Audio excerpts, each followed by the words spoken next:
báyìí àkókò ìjẹ́rìí la wà yìí.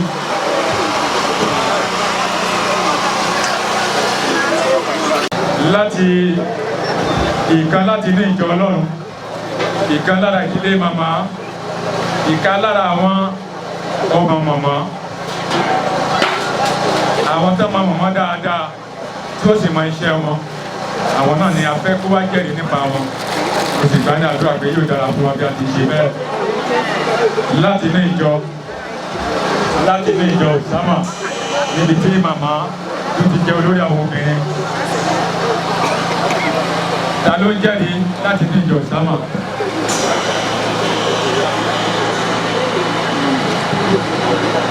Praise the Lord. Praise the living Jesus. Ṣé mo gbọ́dọ̀ gba iṣẹ́ àwọn obìnrin ṣe ni? Wọ́n ní kí n máa ṣe lọ. Dájúdájú gẹ́gẹ́ bí ìwé mímọ́ ṣe ń sọ, ìjẹ́rìí ayé òun náà ní ìjẹ́rìí ọ̀run. Bí ò bá ṣe bẹ́ẹ̀, èrò kò lè pọ̀ báyìí nítorí pé màmá jẹ́ ẹni tó fẹ́ràn ẹni gbogbo, ó fẹ́ràn ìjọ rẹ̀. Nípasẹ̀ màmá, a mọ ìdí àti ipa èyí tí ìdílé màmá tí wọ́n kó láti gbé nípa máa pè ní pro cathedral ìdíje níbi tó wà. Hallelujah. Àwọn obìnrin wọ́n mọ̀ pé màmá ò gbẹ́yìn nínú nǹkan. Ìdí tí mo sì bímọ náà ni pé mo súnmọ́ wọn ìwọ̀nba tí mo súnmọ́ wọn nígbà tá a dé. Nígbà tí màmá wà nínú àárẹ̀, tàbá ní àǹfààní àti lọ kí màmá, ní tó kọ́kọ́ máa béèrè náà ní wípé kábẹ́ ìbáṣẹ́ ẹjọ́ sì wọn. Ẹ kú iṣẹ́. Nípasẹ̀ màmá, ìdílé yìí wọn ò gbẹ́yìn. Ó sì ń rọ àwọn tí wọ́n jẹ́ olórí nínú ìjọ yìí pé ó ní plate tá máa dùn náà di màmá. Tí o sọ pé ìdílé pátápátá màmá, nítorí àkókò tirẹ̀, àwọn obìnrin ní àkójọ, àwọn obìnrin sì ṣe dédé nígbà tó ń ṣe adarí wọn. Ìjọ Osama, àwọn obìnrin wọn pọ̀ jáǹrẹ́rẹ́, orúkọ fẹ́ tó 200. Bóyá tá a bá yọ 150 kúrò nínú 200 ní tí wọ́n jẹ́. Ṣùgbọ́n ìwọ̀n bá tí wọ́n jẹ́ náà, màmá a pè wọ́n jọ, ẹ jẹ́ ká múra sí iṣẹ́. Wọ́n ní lórúkọ Jésù màmá ọ̀nà àtẹ̀sí afẹ́fẹ́ rere. Lẹ́yìn rẹ̀, àwọn obìnrin lórúkọ Jésù wọ́n máa tẹ̀síwájú, wọ́n sì máa ṣe rere. Ilé wọn á tòrò, ọ̀nà wọn á sì lójú. Ọba tí mo lè sọ ní obìnrin lọ. Wọ́n bẹ̀rẹ̀ sí dájú.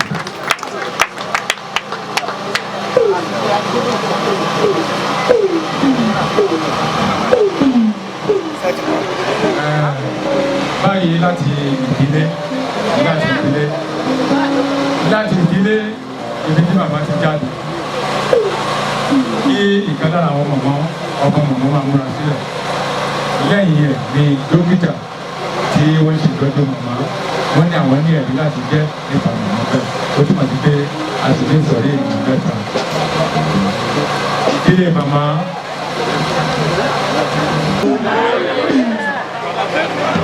Èmi fẹ́ jẹ́rìí láti ìdílé èyí tí màmá wa ti jáde. Ìyẹn náà ni ìdílé Ògùn Ṣògo, Ọbándómògùn. Ibẹ̀ kí àbímọ̀mọ̀ yìí ọ̀nà Olúwa gẹ́gẹ́ bí a ṣe mọ̀ kún fún oríṣiríṣi àdìtú àwọn kan míì á máa ṣẹlẹ̀ tí kò ní yé wa ṣùgbọ́n Ọlọ́run mọ̀ bóun ṣe ń ṣiṣẹ́ rẹ̀. Màmá ó jẹ́ ọmọ bàbá tí à ń pè ní Ọlọ́run dá ẹni Ọlọ́run dá tó sì tún wá jẹ́ àbúrò sí bàbá tó bí bàbá tèmi.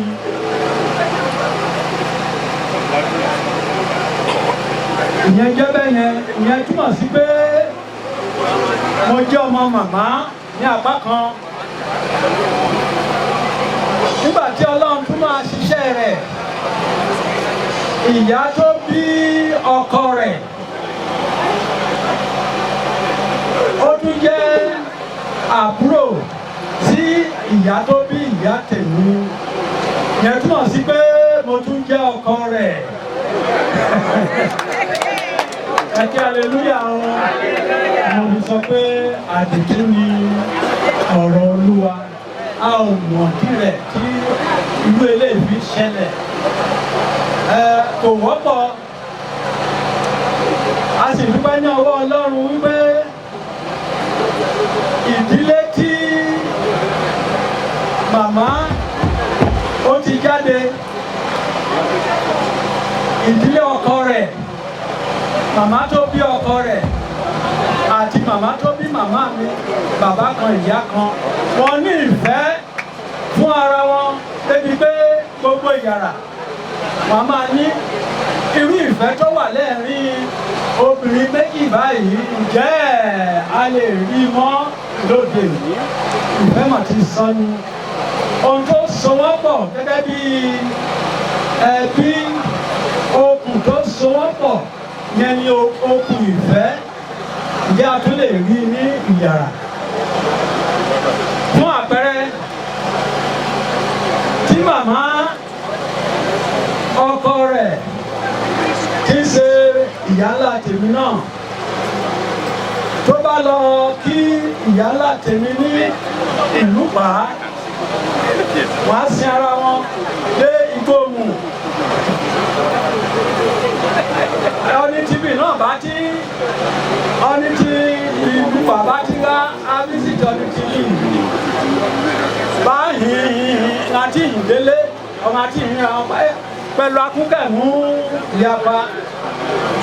Abájọ tí gbogbo àwọn ọmọ wọn ní ìfẹ́ lẹ́ẹ̀rín ara wọn. So ìyá mi ló jẹ́ o, mo sì tún jẹ́ ọkọ fún ọ. Irú ìfẹ́ tó ní sí ẹbí rẹ̀ gẹ́gẹ́ bí ìyá àgbà nínú ẹbí wa, Ọbàndó Àlè Ṣògbómẹ̀yọ́. Àhìn náà ẹ ṣe ohun kíkọ́kọ́ ẹ dáwó tẹrẹ láwọn àárín gbogbo káàkiri. Ṣé àtìṣe lẹ́yìn? Àdúgbò ní ọwọ́ Ọlọ́run ìyàrá-dé tí a ṣe lọ́dún yìí ṣe rí pé òkè Ṣògbómẹ̀yọ́ ọmọ wọn gbà fòkì yìí. Àdúgbò ní ọwọ́ Ọlọ́run fún irú àpẹẹrẹ rere tí màmá fi sílẹ̀ láti ìdílé ọkọ rẹ̀. Ìyẹn náà ni ìyá tó bí ọkọ rẹ̀ àti ìyá tiwa. Ìfẹ́ tó so wọ́n pọ̀ ó ìwà bẹ́ẹ̀ títí tèmi eléyìí. Mo gbà ní àdúrà irú ìfẹ́ báyìí, ìfẹ́ àìṣẹ̀tàn yóò máa tẹ̀síwájú nínú ìlú wa ní ẹbí kankan lórúkọ Jésù. Hallelujah. Látọ̀dọ̀ àwọn ọmọ.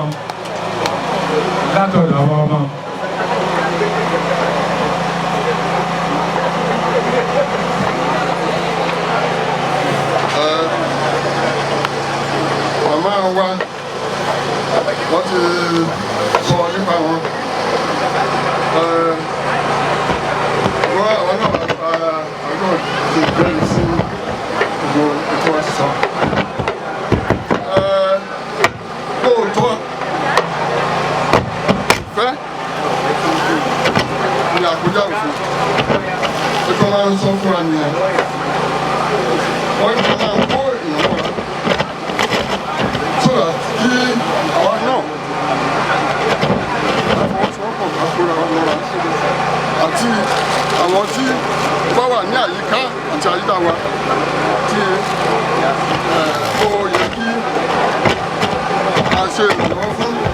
máa kọ́ wa pé a ṣe ìrànlọ́wọ́ fún gbogbo àwọn tí olùwàká tí aláti ṣe ìrànlọ́wọ́ fún. tó wọ́n dẹ̀ kọ́ wa pé kí àwọn sọ̀lẹ́ nítorí eléyìí wọ́n máa ń gba ìtàn ara wọn fún wa ká lè mọ̀ pé àwọn ò ṣọ̀lẹ tó àwa náà àgùdọ̀ ṣọ̀lẹ àgùdọ̀ kára mọ́ iṣẹ́ tó bá ń ṣe kó lè lérè fún wa. wọ́n lè fún kọ̀ wa ìpè ká má fi ẹnikẹ́ni sínú nítorí kẹ́nikẹ́ni ṣe fún wa tábà ti lè sọ pé bàbá rẹ̀ ló ṣe fún mi kí n tọ̀ ọ̀hún ẹ̀tọ́rọ àforíjì tábà ti lè ṣe yẹn lágbàgbé ẹ̀. so ó pẹ̀lú ara nǹkan tí àkọlọ́. so àdúpẹ́ ibi tí wọ́n sì wá dé wọ́n sì wá kọjá ìbẹ̀rù kò sí ìbẹ̀rù fún ẹni wa lórí ohunkóhun ní tábà dáwọ́ lé à ń káramọ́ ni a lè ṣe àṣeyọrí lórí rẹ̀ ẹnikẹ́ni tó bá dẹ̀ súnmọ́ wa kò yẹ ká ṣe ìrànlọ́wọ́ fún àdúrà ṣe fún àdúrà sọ pé bóyá àǹfà ẹnìkan tì àwọn àǹfà ẹnìkan tì àgbọ̀ kó èèyàn mọ́ra àdẹ̀rí pé ìgbà tí wọ́n wà láyé àwọn ọ̀pọ̀lọpọ̀ èèyàn máa ń wá wọn wá wọ́n gbà káwọn mọ́ jẹ bí nǹkan wọn lè fún ọ̀jẹ̀ so ìyàlẹ́nu ló dẹ̀ máa ń dé fún mi kò sígbà tí mo dé tí mo bá oúnjẹ ńlẹ̀ tí mo bá dé a sọ pé ǹjẹ́ mo ti jẹun àbí mo ti jẹun a lè gbé Samsung ọbẹ̀ àgbéjáde àtúnjẹ tí ó wà ńlẹ̀ ó lè dájú pé ètò yẹ kó oúnjẹ sùn a máa retí bóyá ẹnikẹ́ni á wá láti àwọn ọmọ pẹ́ẹ́tọ̀ òun ní ìṣòro báyìí so oríṣi ń bẹ kí ẹ má dẹ̀ dé agbé sàtẹ̀ síta agbé oúnjẹ síta agbó gẹ̀ẹ́sì aníkì ní máa jẹ so mo dúpẹ́ lọ́wọ́ náà wípé onírú ìyá bẹ́ẹ̀ mo sì dúpẹ́ pé wọ́n kó àwọn èèyàn mọ́ra ẹ̀kọ́ rere akọ́lọ́dọ̀ ẹ̀ ká nífẹ̀ẹ́ ọmọ ẹnìkejì wa gẹ́gẹ́ bí ara wa bí bíbélì ti sọ ẹ ṣé àdúpẹ́. Dúpẹ́ lọ́wọ́ the men of God who have given me permission to speak. Pé ìṣọmọ mọ̀mọ́, pé ìṣọmọ yàrá. Wọ́n ti ní kí dọ́tọ̀ mi treat mọ̀mọ́ tó kú. So as for testimonies to give about mọ̀mọ́, má gbọ́ yóò bá o. Either I speak Bunu or I speak English. Ọ̀pọ̀lọpọ̀ ni ọ̀yà bí màá fẹ́ ọ Bunu. The most important thing mi fẹ́ ọ bí màá ní pé àfẹ́dúpẹ́ lọ́wọ́ Ọlọ́run for the life mọ̀mọ́ lived. Àwọn ti dúpẹ́ lọ́wọ́ ọmọ rẹ̀ ń they took care of mọ̀mọ́. On regular basis bá ti gbé mọ̀mọ́ ńlá mọ̀mọ́ yìí pàjọ́ jẹ ẹ̀ á hàn jẹ mí kọ́bọ̀ o. Ẹ bá jẹ mí kọ́bọ̀ tètè mọ́ kí àdúgbò mi ẹ̀ á jẹ mí kọ́bọ̀. Mbà ti treat mọ̀mọ́ tán ọ̀ni mi send the bill again in dollar in 2 minutes ewo mi àti account mi that is to what extent they took care of mọ̀mọ́. Mo fẹ́ ọ̀rọ̀ nípa commitment mọ̀mọ́ to the family. Mo rò pé mo gábì tó bá lè jẹ́ abẹ́rẹ́ mọ̀mọ́. Ìjọ kan ọmọ rẹ̀ kan pè mí á bí mọ̀mọ́ yìí pé á ventilation atẹ́gùn ṣe dáadáa which was very true atẹ́gùn ìrànlẹ́ á ba condition mọ̀mọ́ ọ obìnrin làwọn mọ̀mọ́ ó lé ọkọ nǹkan ní ẹ̀kọ́ níbẹ̀ ibà tí kí mọ̀mọ́ kó níbẹ̀ ó ti ṣe mọ́tìbí káàtì ní ṣèkìlẹ̀ lónìí mo fẹ́ àkìlì obìnrin rẹ̀ láàrin ìra o ilé ọkọ rẹ̀ bọ́ ọkọ rẹ̀ bá gbé wọ yí òjòkó ìfẹ́. There are mansions place where mama could stay. But oh, we back in Obendoro, I lay up. We thank God he died in the house. He died, we are celebrating her inside the house. Ọmọlẹ́ngàn ẹ̀ àdúrà tí màá gbà wọ́n. Àwa ní báyìí láti yí kú mọ̀mọ́ o. Ojú àyìn tí ń láyìn aláyìn mọ̀mọ́ o. Ọlọ́run á gba mọ̀mọ́ afẹ́rẹ́ rere o. But ẹ̀kọ́ kó jẹ́ inú ara ń òkú. Gbogbo bí aná ìdí èjẹ̀ ti dágbà. The few years mo bá tó ẹ̀ ló láyé ẹ gbìyànjú ẹ tọ́jú wọn. N ẹ̀ bá ṣe ń rin ẹ̀jẹ̀ ń tẹ́ wọn run. N ẹ̀ bá fẹ́ ṣe ẹ̀ bá náà ṣe. Give them the next few years. 4, 5. Gbogbo treat mama in Lobalo. Maro go 5 years. But as a testimony to what the children did for her. Mo dùn mí rè níbẹ̀ ni pé ọ̀nìkan rẹ̀ á di Amẹ́ríkà bóyá òun kò bí gbáyé. Okay, tó ń kọ́. Okay, but eléyìí ọ̀rọ̀ mọ̀mọ́ ó jẹ́ ogún gan-an. Please let me treat my mama. I want to meet my mama alive. Bogabi ló ní ìtorí tẹ because I pàdé o kò hàn pé àìpàdé bí kò débi àgbá ẹ̀ ní ìrà èrà ọlọ́ àgbá covid ìwé o covid kejì ẹ̀wùrà o ó ṣẹṣẹ ń agbọ́nà ọ̀ bọ̀tí lórí àní ìdótò múra níra ibi ìrà náà ọlọ́ àdábòbò covid àníwọlé bá ibi covid bẹ̀rẹ̀ òun àníbí bẹ́ẹ̀ so thank you very much my friend of the family. Ṣé ọkọ̀ wa sílẹ̀ láti gbọ́rọ̀ náà?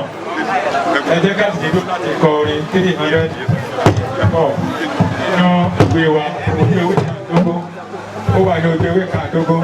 Ẹ̀yin onílù ẹ jọ̀ọ́, this moment is very crucial. La la la la la la la. Káyé mi Olúwa.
I want you to pray for yourself as you want to listen to the word of God. What do you want the Lord to do in your life? kí la fẹ́ kọ̀rọ̀ náà kó ṣe nínú ayé wa ẹ jẹ́ ká bá Ọlọ́run sọ̀rọ̀ bá a ṣe ń lọ láti gbóhùn Ọlọ́run. náà ni amújáde lábẹ́ àkòrí ayé tìrẹ náà yóò kọjá lọ ẹ jẹ́ ká wíbẹ̀ lóhùn òkè. bí mo ṣe sọ yẹn ni kẹ́ ṣe sọ ayé tìrẹ náà yóò kọjá lọ. wá sọjú ọ̀rọ̀ náà kó ara rẹ wípé ayé tèmi náà yóò kọjá lọ. ibo la ti ní gbólóhùn yìí jáde wá òun náà ni ìwé ìfihàn orí 21 ẹsẹ̀ ìkíní níbẹ̀ ẹni tó bá wà níbẹ̀ kó bá wà ká Revelation chapter 21 verse 1. mo sì rí ọ̀run tuntun kan àti ayé tuntun kan nítorí pé ọ̀run ti ṣáájú àti ayé ti ṣáájú ti kọjá lọ wọn kò sì sí mọ́.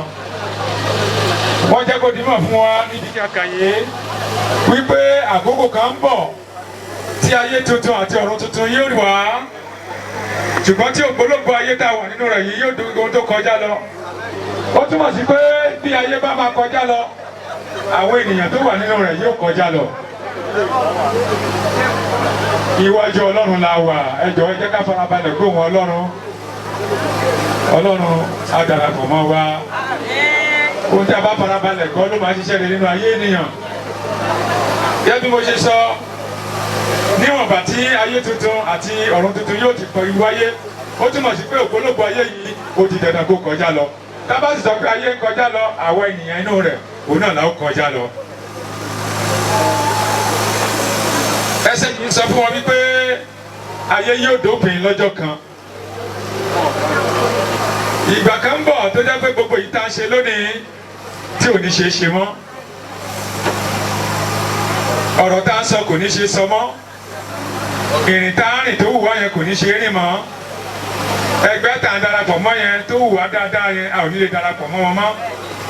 Torí ayé yóò kọjá lọ. Mo ní nígbà tí ayé bá kọjá lọ a ó rí ọ̀run wọ̀. Orúkọ Jésù mo láwọn rí ọ̀run wọ̀. Àwọn ènìyàn kò kọ́ bí ẹra sí ohun tí ẹ̀mí bí kò ṣe ti ara lónìí. Ìlépa ọrọ̀ ayé ìmọ̀tara ẹni nìkan afẹ́ ayé màá jẹ màá yó ìbátẹnijá àti àwọn nǹkan bẹ́ẹ̀ tó gbilẹ̀ láyé lónìí òun náà ni kò jẹ́ kí ayé kó ní sinmi mọ́. Let us look at Nigeria of today. Nobody is praying that it continues like this. But pẹ̀lú gbogbo ìrírí wa yìí ọwọ́ Ọlọ́run ló wà. Mo sì gbà ní àdúrà Olúwa yóò yanjú ọ̀rọ̀ náà. There was a time in the good old days nígbà tí ayé àwọn bàbá wa bàbá ńlá bàbá wa tó jẹ́ wípé nírú ibi ìpéjọpọ̀ tá a wà yìí a ò nílò àwọn gbófinró ṣùgbọ́n ní báyìí ó dá mi lójú pé àwọn gbófinró wọ́n wà láàrin wa torí pé ojú lalákànbí ń ṣọrí òun náà lọ̀rọ̀ dà nínú ayé lónìí. Ìtumọ̀ rẹ̀ ni pé ènìyàn dáàbò bo ara rẹ̀ ó lè ṣe pé ààbò ènìyàn wà lọ́wọ́ Ọlọ́run ṣùgbọ́n síbẹ̀ ènìyàn pa ara rẹ̀ mọ́. Láyé àtijọ́ ọ̀pọ̀lọpọ̀ nǹkan ló jẹ́ pé à ń ṣe tó jẹ́ pé tìfẹ́tìfẹ́ tòtítọ́ la fi ń ṣe é. Mo sì rántí ìgbà kan tí àwọn bàbá mi ń pa òwe yẹn fún mi bí ọ̀rọ̀ àgbà. Wọ́n ní nígbà tí àwọn bá ti ń lọ sóko ojú ọ̀nà ni wọ́n máa pa àtẹ oúnjẹ wọn sí. Bó ṣe iṣu ni wọ́n fẹ́ tà bó ṣe àgbàdo ni wọ́n wá fi òkúta díwọ̀n iye tí owó rẹ̀ jẹ́ síbẹ̀. Ẹnikẹ́ni tó bá ti gbàbẹ̀ kọjá tó nífẹ̀ẹ́ sí ohun tó wà níbẹ̀ yẹn á kó tirẹ̀ á sì fi iye owó yẹn á fi síbẹ̀. Ẹni tó lọ tó ń bọ̀ kò sì ní fọwọ́ kan owó náà ibẹ̀ ni ẹni tó ní yóò padà wá bá. Bẹ́ẹ̀nìkan bá dánwò lónìí yóò dán tán. Bí ó bá ti dánwò tán sì mọ̀ fóun gan ní àfàìmọ̀ ni òun ní wá ba nílé torí wọ́n mọ̀ pé ó ní púpọ̀ náà ló fi wá kó yẹn síta. Ọlọ́run á gbà wá. Ó ní Ọlọ́run á gbà wá. Ó tilẹ̀ ṣe jẹ́ pé ọ̀rọ̀ ẹ̀rín ni ṣùgbọ́n kò jọ ẹ̀rín rárá torí ohun tó bá ti bàjẹ́ ó bàjẹ́ náà ní ká sọ. Nàìjíríà tòde òní ó dàbí ẹni pé kò tilẹ̀ yí àwọn tó ń ṣèjọba wa mọ́. Ó dàbí ẹni pé ìṣàkóso kò sí lọ́wọ́ ènìyàn mọ́. Ọwọ́ Ọlọ́run nìkan ṣoṣo ló wà. Bẹ́ẹ̀nìkan bá sọ pé òun ṣàkóso irọ́ ló ń pa. Tó bá jẹ́ bẹ́ẹ̀ ni olórí kò lè gbà pé kó ìlú ó dàrú mọ́ òun lórí. ohun tó ṣẹlẹ̀ lóde lónìí ó dàbẹ́ ni pé ọwọ́ àwọn adarí kò ká mọ́ ni mo gbà ní àdúrà Olúwa dá sí ọ̀rọ̀ náà púpọ̀ wọ̀nyí fi wà wá wípé ayé ń kọjá lọ nígbà tó bá yá láti pé ohun tó ti wà ní ìgbà àtijọ́ tí ò ṣẹlẹ̀ rí ìgbà yẹn tó ti kọjá lọ ni ẹ jẹ́ ká wo àwọn ilé tó wà ní àdúgbò yìí báyìí tí a bá dé ìlú ńlá míì ẹ rí i pé bí oko la wà níbí náà ló máa jẹ́ nígbà tá a bá rí àwọn ilé mìíràn ìtumọ̀ yìí ni pé ilé yìí tá a wò níbí wọ̀nyí ilé tó ti dógó ni ìtumọ̀ yìí ni pé ohun àtijọ́ ohun kọjá lọ mo ní ayé rẹ kò ní kọjá lọ. tí a bá wo ọ̀rọ̀ Ọlọ́run ní ìkejì Tímótì orí ìkẹta ẹsẹ̀ ìkíní sí ẹsẹ̀ karùn-ún ó fi hàn wá àwọn àpẹẹrẹ èyí tó fi hàn ìgbà tí ayé bá fẹ́ kọjá tán àwọn kan tá a máa rí nígbà náà tí ó fi hàn wá pé ayé ń lọ pátápátá ẹni tó bá wà nígbà tó ní Bíbélì dání kó bá wa kà á 2 Timothy chapter 3 verse 1 to 5. ṣùgbọ́n èyí ni kí o mọ̀ pé ní ìkẹyìn ọjọ́ ìgbà ewu yóò dé. nítorí àwọn ènìyàn yóò jẹ́ olùfẹ́ ti ara wọn. torí àwọn ènìyàn yóò jẹ́ olùfẹ́ ti ara wọn. olùfẹ́ owó. olùfẹ́ owó. àpúnú. agbéraga. asọ̀rọ̀ búburú. aṣàìgbọràn sí òbí. aláìlọ́pẹ́. aláìmọ́. aláìnífẹ̀ẹ́. aláìlèdáríjìní. abanijẹ́. aláìlèkóra ẹni ní ìjánu. òǹrorò. aláìnífẹ̀ẹ́ òrèrè. oníkúpani. alágídí ọkàn. ọlọ́kàn gíga. olùfẹ́ fàájì ju olùfẹ́ Ọlọ́run lọ. gbogbo nǹkan wọ̀nyí mo béèrè lọ́wọ́ ẹ̀yin ọmọ Ọlọ́run tó wà níbí èwo ni kò tí ń ṣẹlẹ̀ báyìí ní àkókò tá a wà yìí èwo la lè sọ pé kò ṣẹlẹ̀ báyìí gbogbo rẹ̀ ló ń ṣẹlẹ̀ bó tilẹ̀ ti ń ṣẹlẹ̀ lónìí ó ti ga ju ti tẹ́lẹ̀ lọ. gbogbo ẹni àdúrà mo ní ibi kò ní ṣẹlẹ̀. náà ni amújáde lábẹ́ àkòrí ayé tìrẹ náà yóò kọjá lọ ẹ jẹ́ ká wí bẹ́ẹ̀ lóhùn òkè. bí mo ṣe sọ yẹn ni kẹ́ ṣe sọ ayé tìrẹ náà yóò kọjá lọ. wá sọjú ọ̀rọ̀ náà kó ara rẹ wípé ayé tèmi náà yóò kọjá lọ. ibo la ti ní gbólóhùn yìí jáde wá òun náà ni ìwé ìfihàn orí 21 ẹsẹ̀ ìkíní níbẹ̀ ẹni tó bá wà níbẹ̀ kó bá wà ká Revelation chapter 21 verse 1.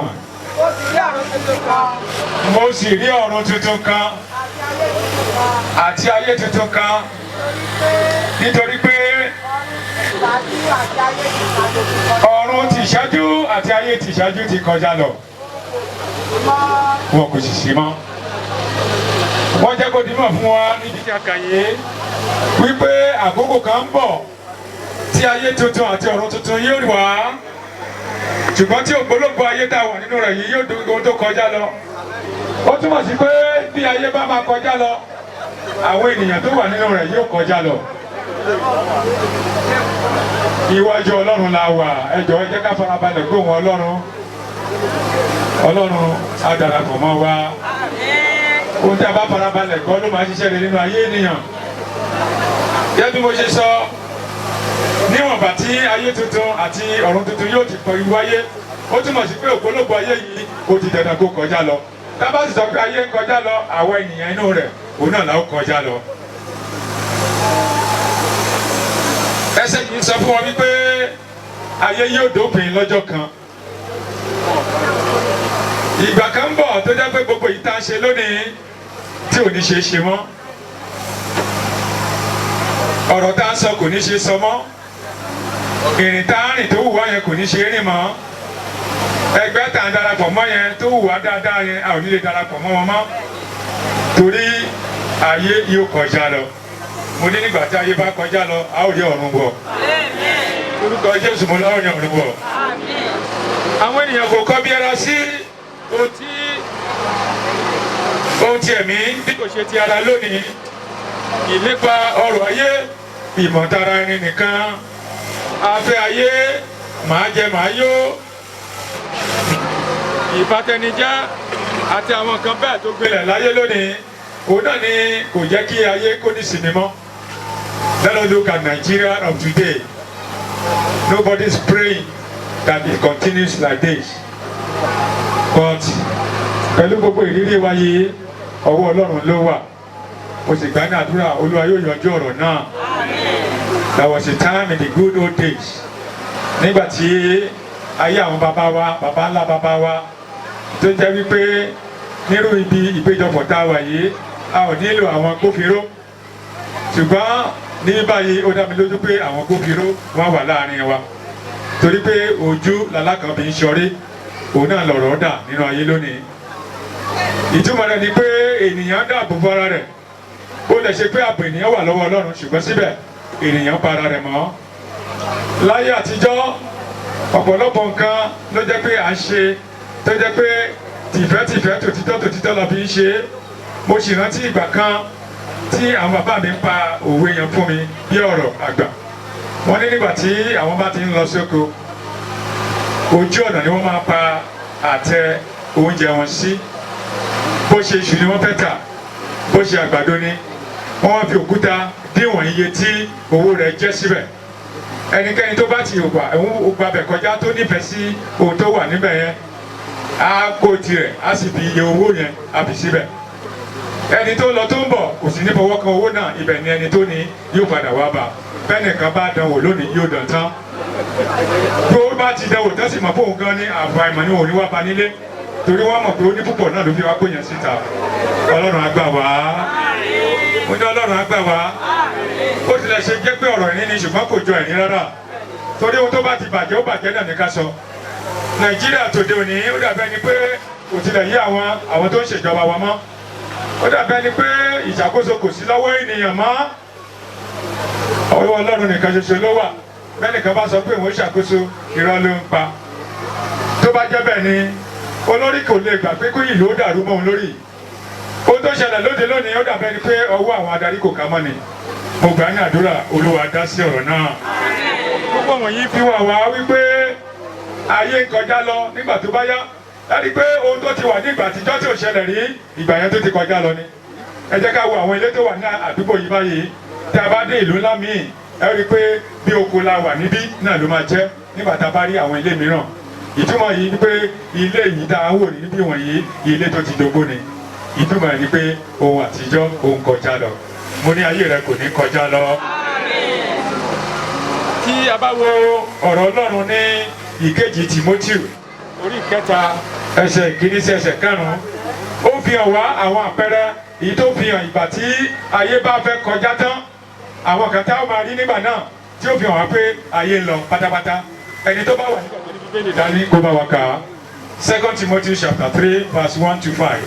ṣùgbọ́n èyí ni kí o mọ̀ pé ṣùgbọ́n èyí ni kí o mọ̀ pé ní ìkẹyìn ọjọ́ ìgbà ewu yóò dé nítorí àwọn ènìyàn yóò jẹ́ olùfẹ́ ti ara wọn torí àwọn ènìyàn yóò jẹ́ olùfẹ́ ti ara wọn olùfẹ́ owó àfúnú agbéraga asọ̀rọ̀ búburú aṣàìgbọràn sí òbí aláìlọ́pẹ́ aláìmọ́ aláìnífẹ̀ẹ́ aláìlèdáríjini abanijẹ́ aláìlèkóra ẹni ní ìjánu òǹrorò aláìnífẹ̀ẹ́ ohun rere oníkúpani alágídí ọkàn ọlọ́kàn gíga olùfẹ́ fàájì ju olùfẹ́ Ọlọ́run lọ gbogbo nǹkan wọ̀nyí mo béèrè lọ́wọ́ ẹ̀yin ọmọ Ọlọ́run tó wà níbí èwo ni kò tí ń ṣẹlẹ̀ báyìí ní àkókò tá a wà yìí èwo la lè sọ pé kò ṣẹlẹ̀ báyìí gbogbo rẹ̀ ló ń ṣẹlẹ̀ bó tilẹ̀ ti ń ṣẹlẹ̀ lónìí ó ti ga ju ti tẹ́lẹ̀ lọ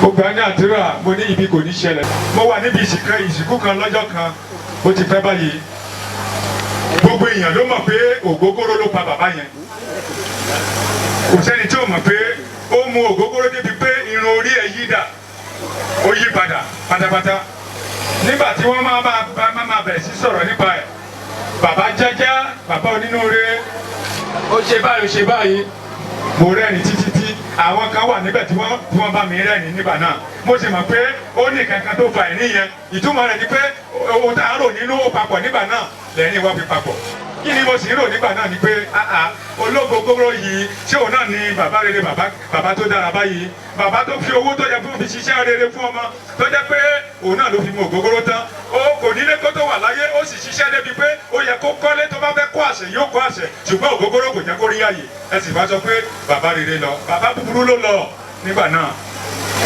gbogbo àní àdúrà ẹni tá a jẹ́ nípa mọ̀mọ́ yóò ṣiṣẹ́ rere bí ìwọ náà ṣe ń gbọ́ mo fẹ́ kó fi ti balẹ̀ gbọ́ wọ́n ti jẹ́rìí àwọn màmá sọ ìjọ wọn tìrẹ́ lè sọ nǹkan tí àwọn màmá sọ nípa màmá nígbà tí wọn náà bá lọ wọ́n lè wáyé jáde láti sọ̀rọ̀ ṣùgbọ́n ìjẹ́ wọn lè sọ láti inú ọkàn wa wá pé ìyá rere ló jẹ́ bàbá rere ló jẹ́ ẹni tí ò bá ṣe kì í jẹ́ ẹ̀yin náà jẹ́ káwọ́ ẹ̀yìn wò káwọ́ nǹkan tó ṣẹlẹ̀ lọ́wọ́lọ́wọ́ torí pé màmá ṣiṣẹ́ rẹ̀ ló fi bí eléyìí bí ìwọ náà bá fẹ́ kó rí bí eléyìí nígbà tirẹ̀ ṣiṣẹ́ rẹ̀ màmá bàbá ṣiṣẹ́ rẹ̀ ayé la ti ń ṣiṣẹ́ rẹ̀ ayé la ti ń ṣiṣẹ́ ìyà níbẹ̀kún mo gbà ní àdúrà mo lóò ní ṣiṣẹ́ ìparun lórúkọ Jésù ò ní ṣiṣẹ́ ìparun nígbà tí mo dé ìjọ Osama mo mọ màmá gẹ́gẹ́ bí aṣáájú láàárín àwọn obìnrin nǹkan mẹ́ta pàtàkì ló sì tún mi mọ́ màmá dáadáa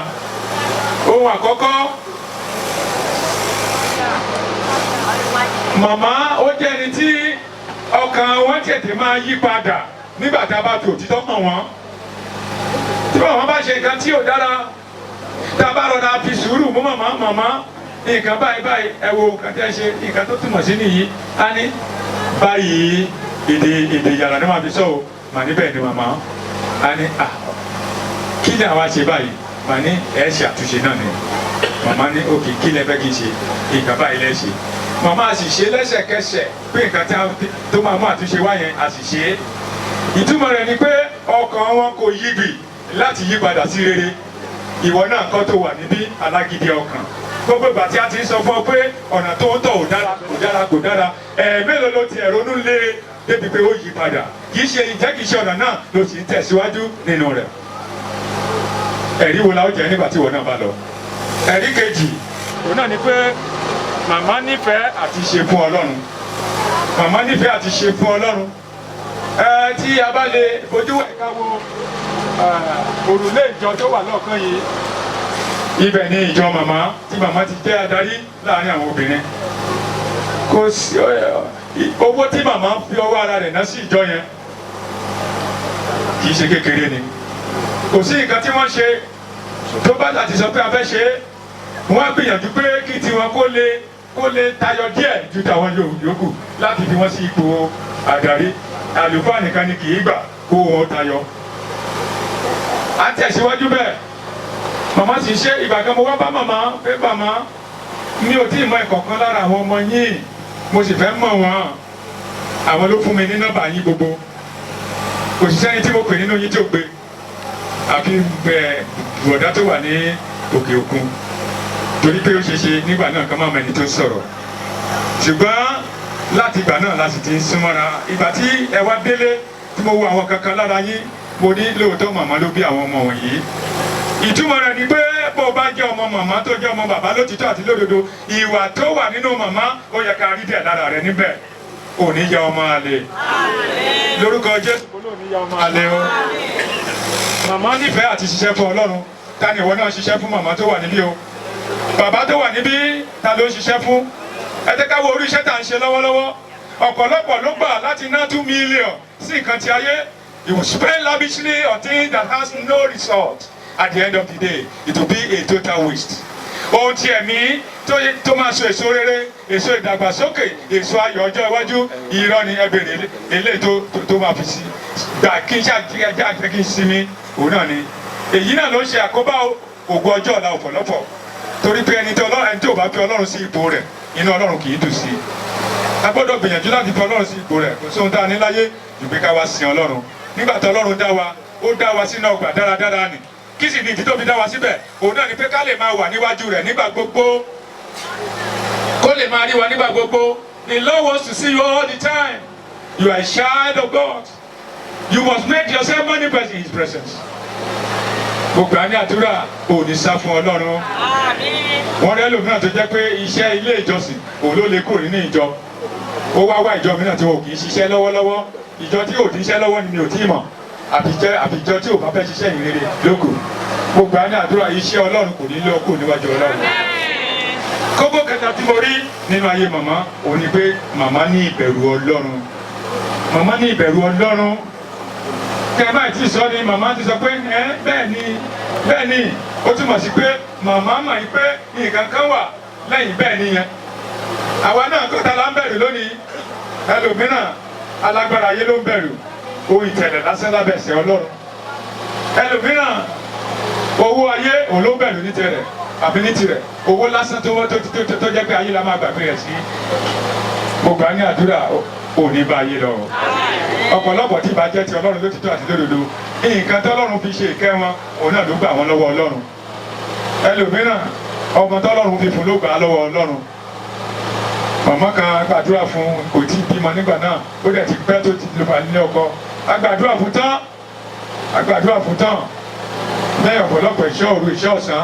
ọlọ́run fún lọ́mọ nígbà náà kó tó di pé ọlọ́run fún lọ́mọ yẹn bí a bá pe ìpàdé kan nínú ṣọ́ọ̀ṣì òun ní nọ́mbà 1 tó máa débẹ̀ ìbá jẹ́ iṣẹ́ òru ìbá jẹ́ iṣẹ́ ọ̀sán ìbá jẹ́ òru ọ̀sán gẹ́gẹ́ àbí ìrọ̀lẹ́ òun lẹ kọ́kọ́ máa rí ṣùgbọ́n nígbà tó máa dọ́wọ́ rẹ̀ tán ibi tó ti bẹ̀ ni pé kó kọ́kọ́ máa pẹ́ dé díẹ̀díẹ̀ ìgbà tó yá ó sa ọjọ́ kan àwa wọ̀ lọ sílé màmá sìsá kí ló dé kì í rí yín dédé ẹ̀ kì í ṣe bẹ́ẹ̀ ti ṣe tẹ́lẹ̀ a ní ọmọ yìí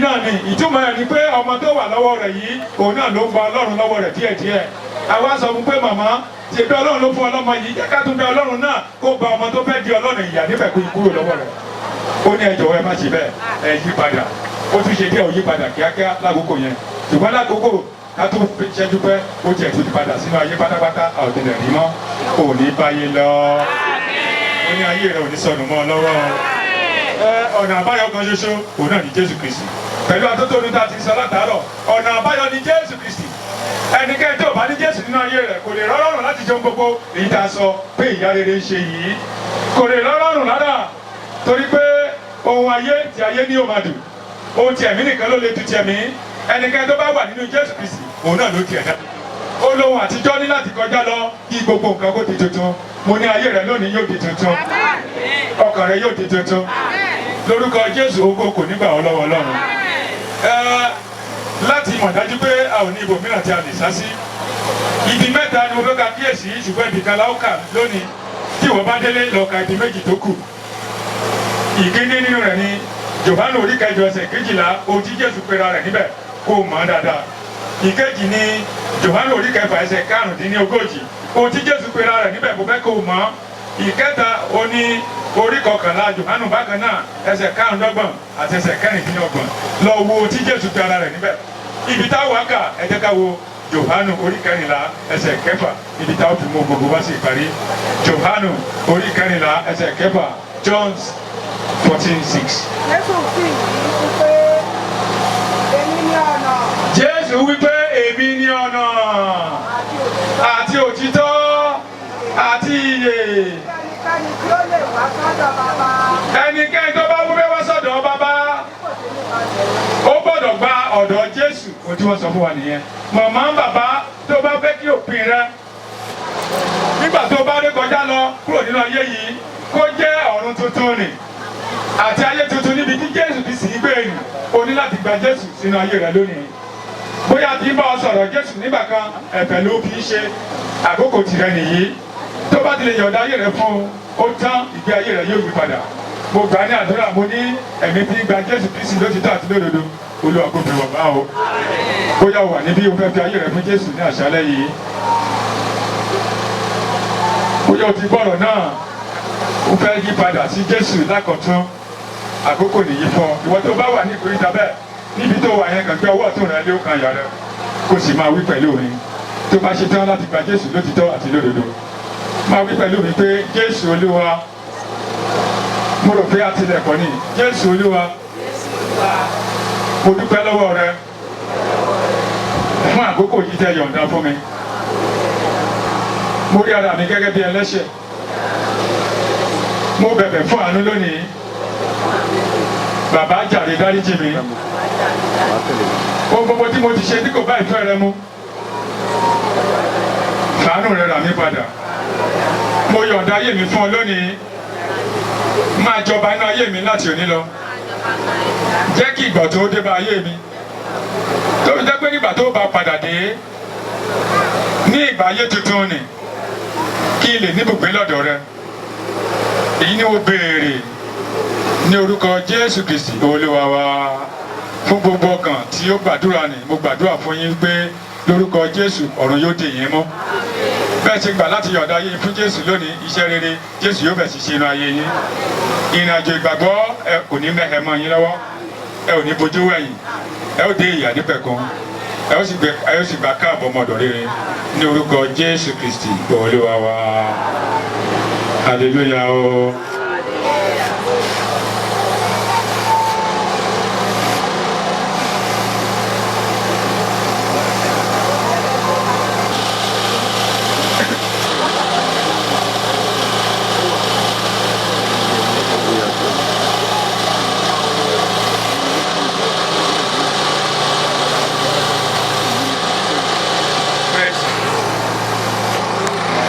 Pé àwọn ọmọ màmá wá síwájú àti ìdílé méjì tẹni fún àdúrà gbogbo ìdílé méjì tẹni pẹ̀lú àwọn ọmọ wọn ẹ máa bọ̀ níwájú fún àdúrà pàtàkì.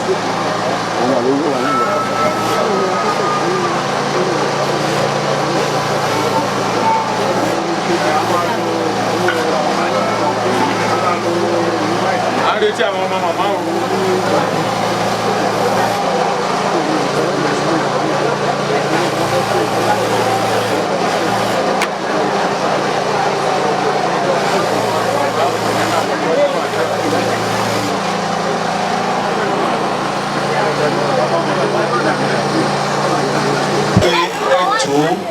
Gẹ́gẹ́ bí ọ̀rọ̀ yìí, you did it according to your word.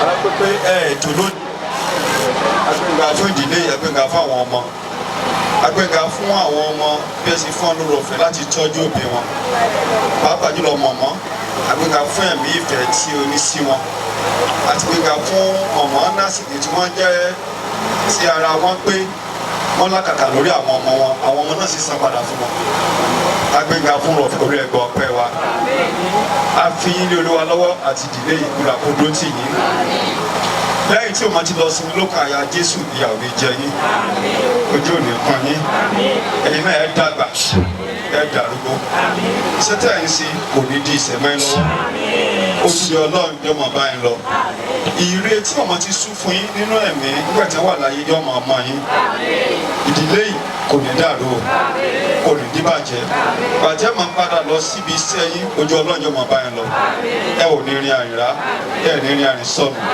ìjàmbá látara tẹ̀lé kò ní já yín ẹnì bọ́ sọ́wọ́ agbé ni kùlà kó bùkún fún yín kùlà kó dúró tì yín kó dáàbò rẹ̀ bò yín bẹ́ẹ̀ sì rí ẹgbẹ́ tó láyé ẹ̀ ní fojú sunkún àwọn ọmọ ẹ ṣe rere ọkàn yín yóò sì rere ayé yóò sì rere yóò dára fún yín ní orúkọ Jésù Kristi Olúwa wa.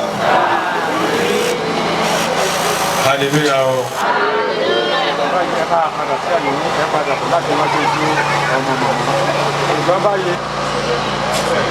òfin ní orílẹ̀-èdè yìí. And again, you and your wife will also leave their own tributes. Ẹ ṣe mo dúpẹ́ náà. Hello? Hello? Ṣé ń gbọ́ mi? Ẹ ṣe mo dúpẹ́ ọlọ́run adúró tì yín mo dúpẹ́ gan-an.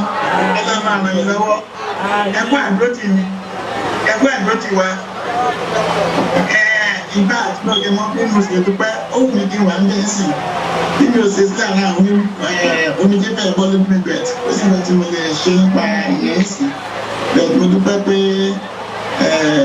mọ́ọ̀mù wa ilé mọ́mọ́ wa. Mo dúpẹ́ pé tayọ̀tayọ̀ wọ́n fi ń gbàdúrà fún wa wọ́n fi ń ṣàdúrà fún wa. Pé pẹ̀lú ìdúrà tó ń sọ̀rọ̀ pé mo jẹ́ ní ìpè mo tẹ̀lé gbàdúrà fún ara mi. So in fact mo dúpẹ́ lọ́wọ́ náà àwọn tó pọ̀ mo dúpẹ́ lọ́wọ́ àwọn dọ́kítà mẹ́tò bíi mo dúpẹ́ lọ́wọ́ àǹtí àdù bí wọ́n bá mi tọ́jú bá mi tọ́jú mọ́ mi mo dúpẹ́ ká bá pe àǹtí àdù kí ò ní dìde and every like her own mother very mother ó sì máa ń dìde nìyẹn ó láà máa ràn gbogbo yín lọ́wọ́ gbogbo yín náà tó kù tó yẹ pé mi ò rántí mo lè dárúkọ nísìn ó láà máa ràn lọ́wọ́ àṣìlè lórí play ìgbà tí mo bá wáyé agbára lọ máa ọ̀sẹ̀ kan dọ́dọ̀ gbogbo yín àwọn pásítọ̀ náà mo dúpẹ́ lọ́wọ́ yín mo dúpẹ́ lọ́wọ́ bàbá mo dúpẹ́ lọ́wọ́ bàbá kọ́ńtà àdáyé as a mothers mo dúpẹ́ àti bọ̀dá kárí gbogbo yín ẹ̀kọ́ dìde àti bọ̀dá méjì àbí ẹ̀kọ́ gbogbo yín. I still want to read this secret for my mother. This is a tribute for my mother. For all your servants, care, kindness, and love for me, under the sun and rain, through the house and have-nots, in the forest and outside of it. Among the riding lions, you consider your children to the best of your quality with love, guidance, and prayer to the very end of your last breath. You train us to be hardworking, honest, disciplined, and God-fearing. Thank you for the song you taught me to sing. Wẹ́rẹ́ ló bá mi ṣe, wẹ́rẹ́ ló bá mi ṣe, wẹ́rẹ́ ló bá mi ṣe, wẹ́rẹ́ ló bá mi ṣe, wẹ́rẹ́ ló bá mi ṣe. This is the song my mother used to sing. I mean, for me when I was very young, when I was around 5, 6, 7 years old, and when I was in high school. So, he, the Lord, that is the translation now. He, the Lord, simply did it for me. He, the Lord, simply did it for me. What I thought was impossible, He, the Lord, simply did it for me. And also my mother taught me how to read Psalm 100 when she was attending a Bible reading class. You know, I thank her for that great opportunity. And while your mother worthy of emulation, you remain undefeated in the last day. We still want to have you as my mother, if actually there is reincarnation, not in the same environment anyway, but places like USA, United Kingdom, and so on and so forth. My covenant and power finder, difficult for me to accept the fact that I will not see him again till resurrection. Till then, sleep on and rest in the Lord's bosom. Your son, in hospital, Benny. Thank you.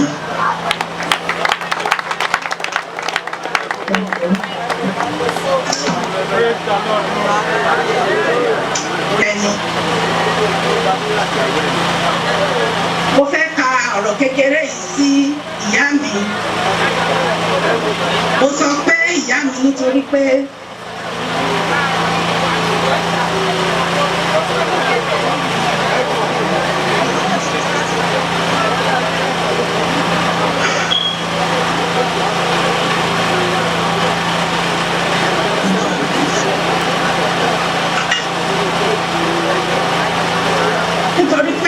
tóbi ju ìyá ọkọ lọ fún mi. Mama, you are worth much more than just a mother-in-law to me.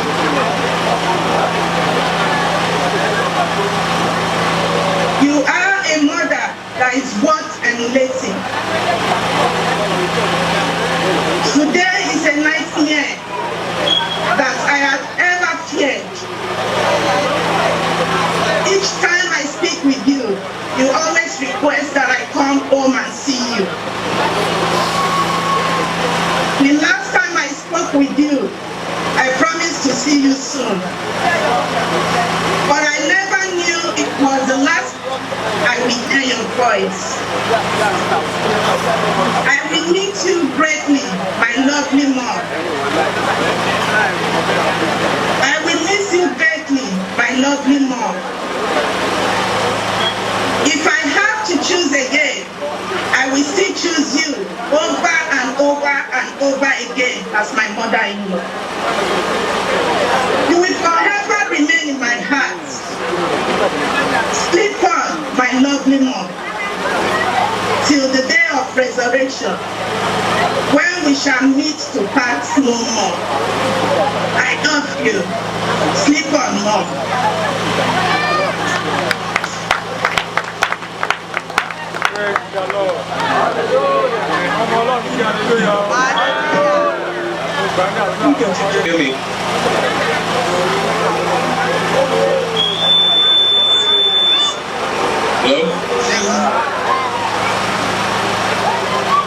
Hello.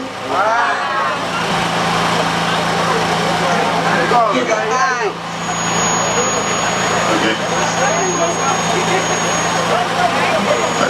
To Mama Amos, my grandmother, the mother of my loving father, what a great life you had. As we gather here in memory of you, we can only be thankful to God for keeping you this long with us and making an impact on the lives around you. We all can appreciate you. We pray for a peaceful rest very much deserved for you. Thank you for the smiles you put on our faces and the continuous love you showed us. Your prayers over the years for us definitely kept us all to witness this moment, to celebrate the life you lived. This is a royal message to the softest voice we all recognize, the greatest smile, and the warmest touch of the mother of men. God finally called upon his angel in the Mediterranean family. Why would we complain? Thank you, Mama.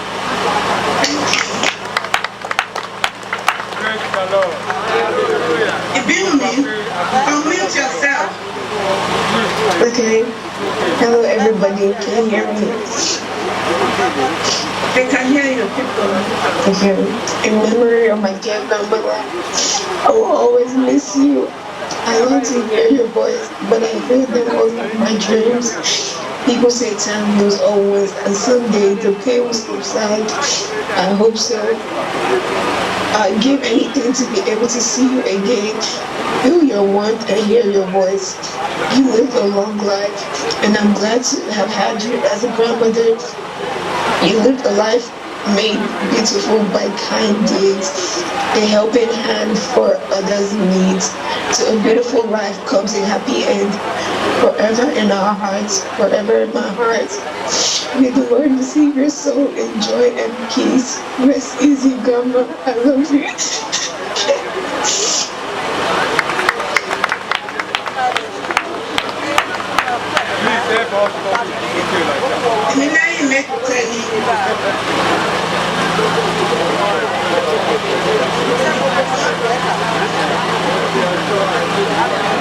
How can I say goodbye to a person that meant so much? When we do something special, it can be hard to let go. Unfortunately, we don't have a choice. Sometimes we lose those closest to us. It's sad but inevitable. Grandma, your life on earth was a lengthy and memorable one. And I'll be for love. And to me, and I'm bid you farewell as you leave for the most beautiful destination God has called you to. May your divine journey be a strength as your nature was. May your soul rest in peace. Amen.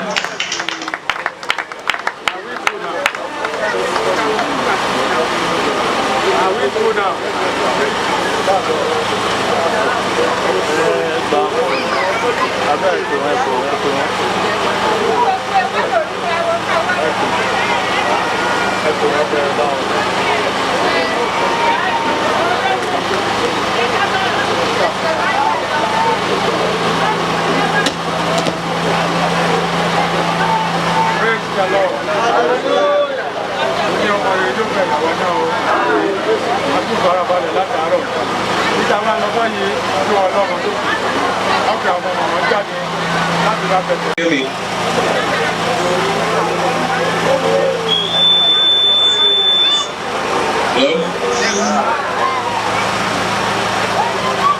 Hello?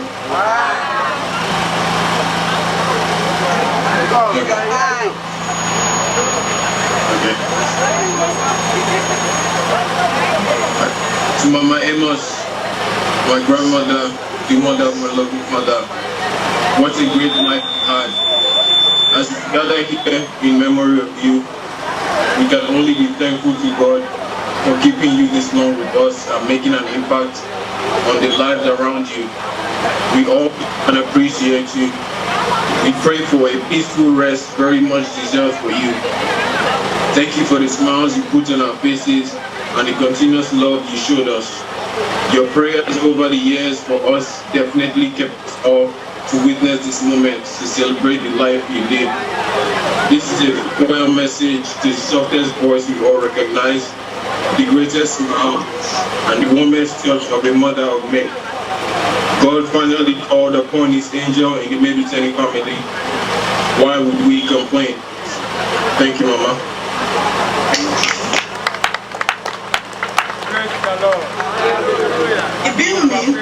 Unmute yourself. Okay. Hello, everybody. Can you hear me? I can hear you, people. Okay. In memory of my dear grandmother, I will always miss you. I long to hear your voice, but I feel them all in my dreams. People say time moves always, and someday the pain will subside. I hope so. I'd give anything to be able to see you again, feel your warmth and hear your voice.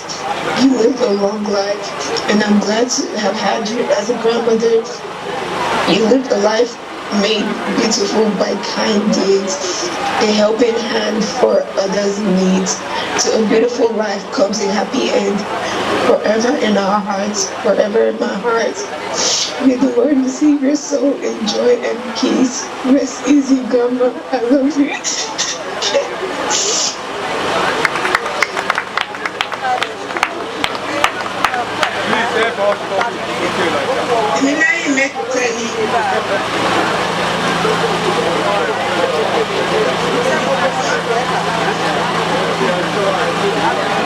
How can I say goodbye to a person that meant so much? When we do so special, it can be hard to let go. Unfortunately, we don't have a choice. Sometimes we lose those closest to us. It's sad but inevitable. Grandma, your life on earth was a lengthy and memorable one. And I'll be your love.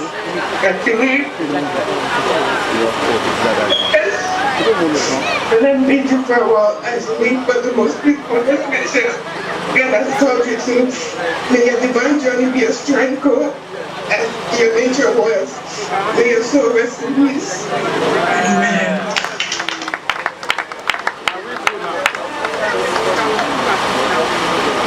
Are we through now?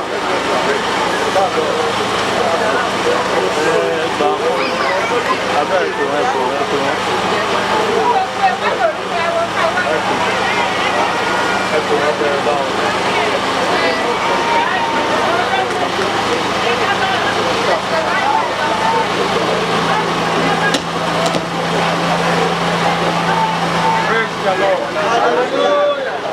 Ní ọmọ rẹ̀ ló bẹ̀rẹ̀ àwọn náà o. Àtúbọ̀rọ̀ balẹ̀ látàárọ̀. Níta máa lọ báyìí sí Ọlọ́run lókè. Ọkọ̀ àwọn ọmọ jáde láti bá bẹ̀rẹ̀. Kì í ṣe ti ẹlòmíràn nítorí ó dá mi.